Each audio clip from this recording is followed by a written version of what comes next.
Bonsoir. Bonsoir. Alors, on fait la suite De l'histoire. de l'histoire. On a un peu galéré pour faire la vidéo. Donc, on a reçu un message grâce à Victor qui a fait de l'écriture automatique. Alors, le message, en fait, on ne s'en souvient plus exactement parce que c'était il y a 8 ans maintenant, c'était il Ouais. y a longtemps. Mais en C'était. gros, en substance, c'était J'ai oublié. ne te laisse pas Ne te faire, laisse pas faire, quelque chose comme défends-toi. ça. Ils essaient de t'avoir ou quelque Non, chose comme c'était ne ça. te laisse pas faire. C'est pas trop sur les autres, mais sur Non, lui. Ouais. joli. Bon, ne te laisse pas faire. Ne te laisse pas faire. Voilà, bats-toi. Et voilà. Et en fait, une fois que tu as fait l'écriture automatique, tout s'est apaisé. Ah bah, on a pu dormir, oui. On a pu dormir, et voilà. Et donc, je pense que, je sais pas si c'était la veille de notre départ ou l'avant-veille, je sais plus, mais on arrivait vers la fin. Par du moment où la machine à laver s'est mise à tourner. Ouais, si tu C'est le veux, dernier, mais ouais. bon, ouais, c'est le dernier, mais ça c'était avant qu'on fasse l'écriture Ouais. automatique. Et voilà, et donc le monsieur revient durant sa maison. Bah, pour lui rendre les clés, ouais. Pour lui rendre les clés. Et on a beaucoup discuté entre nous pour savoir qu'est-ce qu'on fait, on lui dit, on lui en parle, on fait quoi. Moi, j'avais pas très envie, j'étais pas à l'aise du tout. Puis moi, Bah, c'est surtout qu'il était de très formation, timide. formation scientifique, Mhm. de souvenirs. Ouais. Et que, si, il était ingénieur. Si. Et finalement, il nous demande comment ça s'est passé. Et en fait, on se regarde, Victor et moi. Et puis, Victor a mis les deux pieds dans le plat. Bah ouais, bah, j'étais obligé, quoi. Donc je me suis dit, bah merde, il va me prendre pour un fou. Et en fait, pas du tout. Il m'a regardé avec des grands yeux. Quand je lui ai sorti le message, il a bloqué peut-être 15-20 secondes. Et du coup, il m'a expliqué qu'effectivement, il avait une association, il était président d'association sport de combat. Et que il y avait des. Je sais pas si je peux dire ça, des trucs. Non, mais il y avait des problèmes. En fait, Problèmes effectivement, au il sein de avait des l'association. problèmes. Voilà, on va peut-être pas rentrer dans les détails. Problème au sein de l'association qui répondait tout à fait à ce que j'avais reçu comme information et qui du coup l'avait apaisé et rassuré, tout simplement. Oui, ou lui donner une orientation. Voilà, ça lui donnait une orientation qu'il avait déjà lui engagé de son côté et ça venait appuyer ce qu'il avait lancé comme action lui de son côté.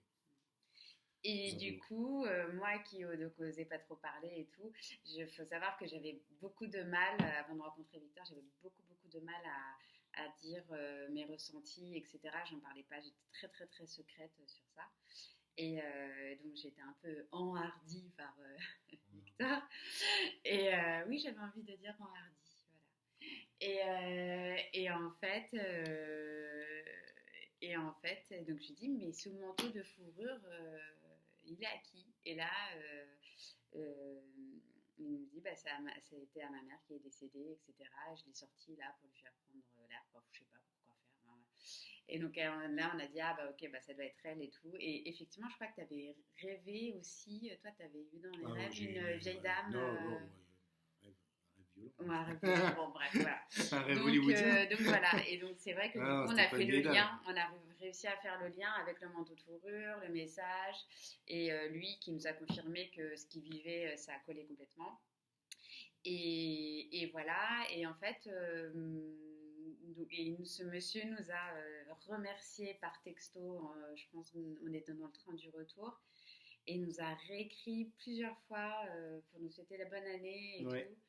Et super gentil. Et moi, je sais que j'avais été hyper touchée en fait par ce monsieur qui nous a remercié vraiment parce qu'il était perdu.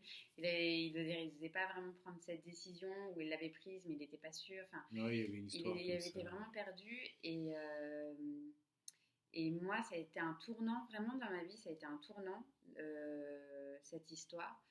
Parce que déjà, je me suis rendu compte que donc mes ressentis, mes perceptions subtiles, elles pouvaient aider des gens et que c'était pas juste des films que je me faisais dans la tête, mais que c'était vraiment quelque chose que c'était relié à du réel en fait, mais juste qui était invisible.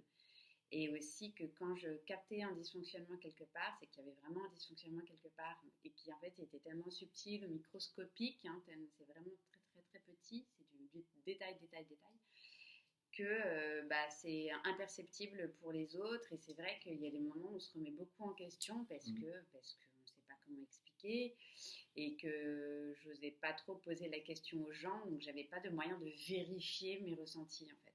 Donc moi, ça a vraiment été très libérateur pour moi aussi en fait. Ça a engagé un chemin. J'étais content de redormir dans un immeuble avec du bruit. Ah ouais, très drôle, j'habitais dans le 18e à Paris et c'est vrai qu'on était trop contents de revenir dans la ville. On a laissé les fenêtres ouvertes et avec les bruits de voiture et tout.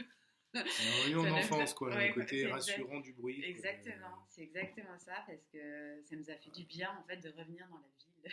Je sais pas si je pourrais faire chasseur de fantômes.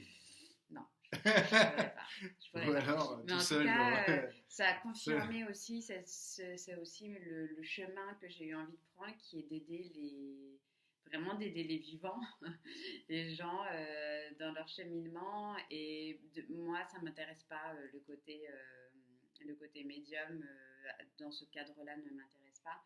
Et c'est comme ça aussi qu'on a eu envie tous les deux de développer les perceptions et de devenir clairvoyants, c'est-à-dire la différence entre les deux, c'est qu'il y a vraiment un travail derrière où elles sont stables, en fait, les perceptions, elles sont stables, on les subit pas comme un médium qui va avoir des visions et là, on peut les demander, on les a sur commande, quoi, en séance. C'est ça, et puis ce que ça vient aussi dire. Bon, là, c'était par rapport à la médiumnité, la mort, le truc comme ça. Mais c'est exactement la même chose avec les vivants, avec le système inconscient. Le système inconscient communique, puisque c'est une partie de nous-mêmes qui n'est pas perceptible physiquement, mais auquel on peut avoir accès, tout autant qu'un médium peut communiquer avec un mort. C'est la même chose.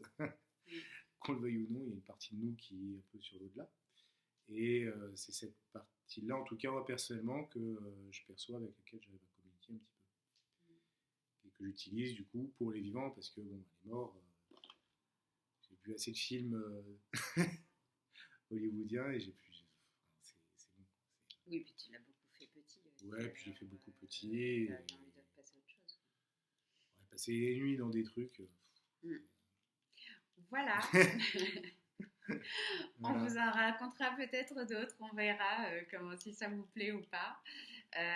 En tout cas, je trouve ça sympa de parler de ça parce que moi, j'en parle pas forcément souvent et j'avais envie de partager un peu plus ce côté un peu plus perché peut-être. Ouais, c'est rigolo. Ça fait partie du cheminement.